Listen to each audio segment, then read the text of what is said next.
नमस्कार, आपका बहुत बहुत स्वागत है आपके अपने चैनल लर्न मैथ इजीली में। आज हम अपनी यूनिवर्सिटी एग्जाम प्रॉब्लम्स को कंटिन्यू करते हुए अपना क्वेश्चन नंबर 2 जो है वो स्टार्ट करने जा रहे हैं। इससे पहले 1 क्वेश्चन जो है वो ऑलरेडी डिस्कस किया जा चुका है और जो यहाँ पर कॉन्सेप्ट डिस्कस हो रहा है वो है एल्जेब्राइक इंटीजर एल्जेब्राइक नंबर का। इससे पहले ये सारी चीजें जो है वो डिटेल में एज अ डेफिनेशन में आपको एक्सप्लेन कर चुकी हूँ, जो कि आप प्लेलिस्ट में जाकर आराम से उस वीडियो को चेकआउट करके इन कॉन्सेप्ट्स को अच्छे से समझ सकते हैं। तो चलिए शुरू करते हैं क्वेश्चन नंबर 2 की स्टेटमेंट से। If the rational number is also an algebraic integer, prove that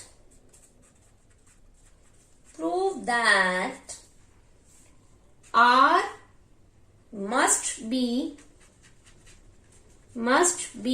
an ordinary integer।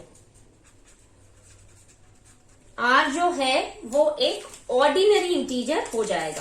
सबसे पहले मैं इसके कॉन्सेप्ट को थोड़ा सा एक्सप्लेन करती हूँ। If the rational number R, हमारे पास में कोई भी रैशनल नंबर R है, वो अगर एल्जेब्राइक इंटीजर हो रहा है, तो R जो है वो must be an ordinary integer होगा। तो चलिए शुरू करते हैं इसके सॉल्यूशन से। Let R is equal to P by Q.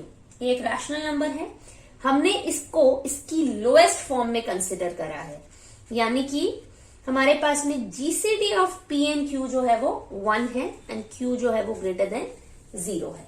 हमने इसको कुछ इस तरह से कंसिडर करा है। हमने कोई भी हो सकता है आर जो है वो P I by Q I की फॉर्म में रहा हो।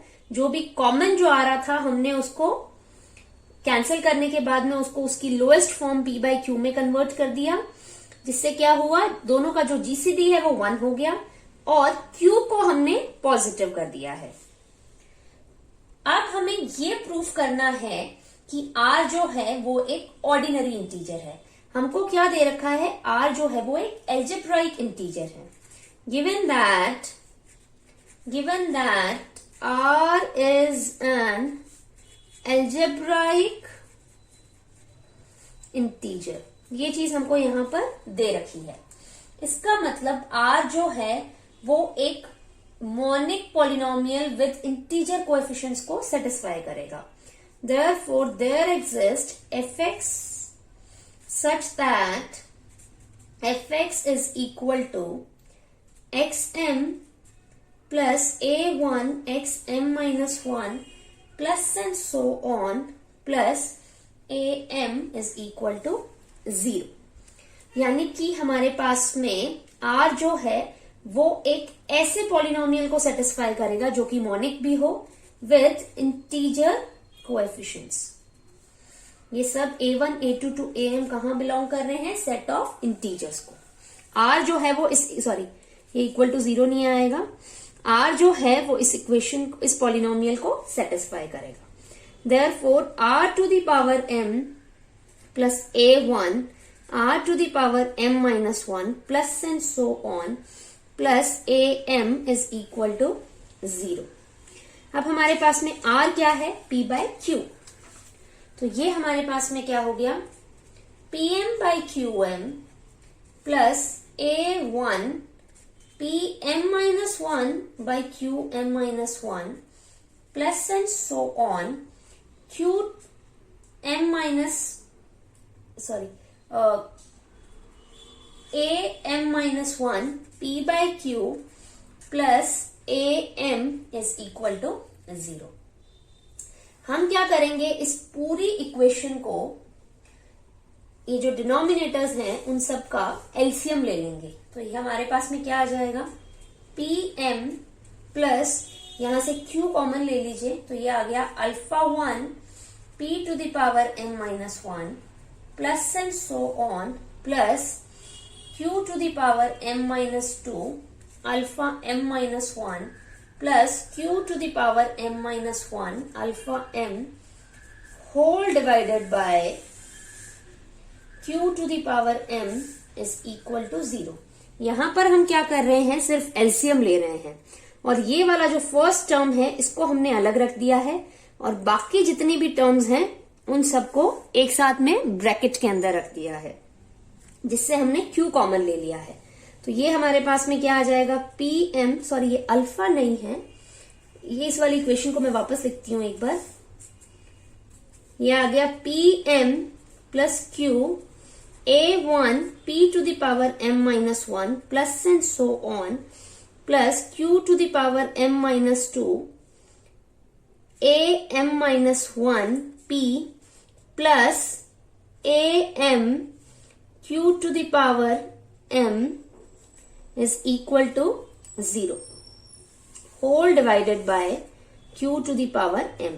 तो यहां से ये मल्टीप्लाई होगा तो ये 0 हो जाएगा, क्रॉस मल्टीप्लाई करना है इसको, तो ये बच गया हमारे पास pm plus q into a1 p to the power m minus 1 plus and so on q to the power m minus 2 a m minus 1 p plus a m q to the power m is equal to 0। अब यहां पर देखिए ये सब हमारे पास में क्या है, इंटीजर्स हैं। ये जितनी भी टर्म्स हैं ये सब इंटीजर्स हैं। तो ये जो पूरा एक्सप्रेशन आ रहा है हमारे पास में, ये भी एक इंटीजर आ गया। ये जो पूरा एक्सप्रेशन है ये भी एक इंटीजर आ रहा है। Therefore pm plus q into i ले लेती हूं मैं यहां पर इसको, इंटीजर को i is equal to 0 implies p to the power m plus q into integer I is equal to 0। इसका मतलब क्या हुआ, q किसको डिवाइड करेगा, q divide p to the power m। But हमने p और q को लिया किस तरह से है, दोनों का जो जीसीडी है वो हमने 1 लिया है। इसका मतलब q डिवाइड्स 1। q हमारे पास में एक पॉजिटिव इंटीजर है जो कि 1 को डिवाइड कर रहा है। इसका मतलब q कुछ और नहीं बल्कि 1 ही हो जाएगा। इसका मतलब r हमारे पास में क्या हो गया, p by q which is equal to p by 1 which is equal to p, जो कि एक ऑर्डिनरी इंटीजर आ जाता है। Therefore r is an ordinary integer. तो इस तरह से हमारे पास में r जो है वो एक ऑर्डिनरी इंटीजर आ जाता है और इसी के साथ साथ हमारा ये जो थ्योरम था, क्वेश्चन था, इसका पर्पस सॉल्व हो जाता है कि अगर हमारे पास में कोई भी एक रैशनल नंबर है जो कि एक एल्जेब्राइक इंटीजर बन जाएगा तो वो एक ऑर्डिनरी इंटीजर होगा, यानी उसका जो डिनोमिनेटर है वो 1 होगा, वो सेट ऑफ इंटीजर्स को बिलोंग कर जाएगा। तो इसी के साथ साथ हमारे पास में क्वेश्चन नंबर 2 जो है वो यहीं पे कंप्लीट हो जाता है। क्वेश्चन नंबर 2 के बाद में अगला जो क्वेश्चन है वो मैं आपको नेक्स्ट वीडियो में एक्सप्लेन करूंगी। ये बहुत छोटा सा सेक्शन है, फोर्थ सेक्शन जो है रिंग थ्योरी का वो ज्यादा बड़ा नहीं है। जो आने वाला अगला टॉपिक होगा उसका नाम है स्प्लिटिंग फील्ड्स। ये भी बहुत छोटे छोटे से आने वाले टाइम पे टॉपिक्स होंगे। उसके बाद में फोर्थ सेक्शन जो है वो कंप्लीट हो जाएगा। उसके बाद में आप मुझे कमेंट सेक्शन में कमेंट करके जरूर बताइएगा कि मैं नेक्स्ट कौन सा टॉपिक स्टार्ट करूं। इसी के साथ साथ आज का ये जो वीडियो है वो यहीं पे कंप्लीट हो जाता है। कुछ स्टेप्स मुझे लगता है कि मुझे एक बार वापस समझाने चाहिए, जो मैं एक बार आपको रिकॉल करा देती हूँ, जिससे आपको इसको समझना बहुत ही ज्यादा आसान हो जाएगा। एक बार एक रिविजन टाइप से करा देती हूँ। यहाँ पर क्या कहा गया है कि अगर कोई भी रैशनल नंबर r है, अगर वो एल्जेब्राइक इंटीजर हो जाता है, इसका मतलब वो एक ऑर्डिनरी इंटीजर है। r हमारे पास में pi बाय qi की फॉर्म में था, हमने उसको लोएस्ट फॉर्म में कंसिडर कर लिया, यानी कि p बाय q की फॉर्म में। इसका मतलब क्या हुआ, दोनों का जो जीसीडी है वो 1 हो गया, दोनों के बीच में कुछ भी कॉमन नहीं है 1 के अलावा, और हमने q को पॉजिटिव कर दिया है। हमें दे ये रखा है कि r जो है वो एक एल्जेब्राइक इंटीजर है। इसका मतलब यहां पर एक मोनिक पॉलिनोमियल एग्जिस्ट करेगा fx, जिसमें ये इसका जो लीडिंग कोएफिशिएंट है ये 1 होगा और बाकी जितने भी कोएफिशिएंट्स हैं वो सेट ऑफ इंटीजर्स को बिलोंग करेंगे। r जो है वो इस इक्वेशन को सेटिस्फाई कर रहा है। यहां पर हम r की वैल्यू सब्स्टिट्यूट कर देंगे, फिर एलसीएम ले लेंगे हम यहाँ पर।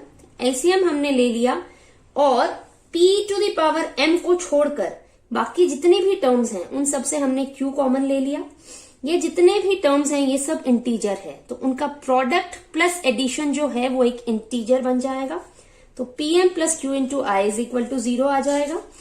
इसका मतलब क्या हुआ हमारे पास में कि q जो है वो p to the power m को डिवाइड करेगा, बट दोनों का जो जीसीडी है वो 1 दे रखा है हमको, इसका मतलब q जो है वो 1 को डिवाइड करेगा, इसका मतलब q जो है वो 1 हो गया। इस तरह से हमारे पास में r जो है वो एक ऑर्डिनरी इंटीजर आ जाएगा। वो एक रैशनल नंबर से शुरुआत करी थी और वो एक ऑर्डिनरी इंटीजर जो है वो बन जाएगा। इसी तरह से आज का ये जो वीडियो है वो यहीं पे कंप्लीट हो जाता है। Thank you so much for watching this video.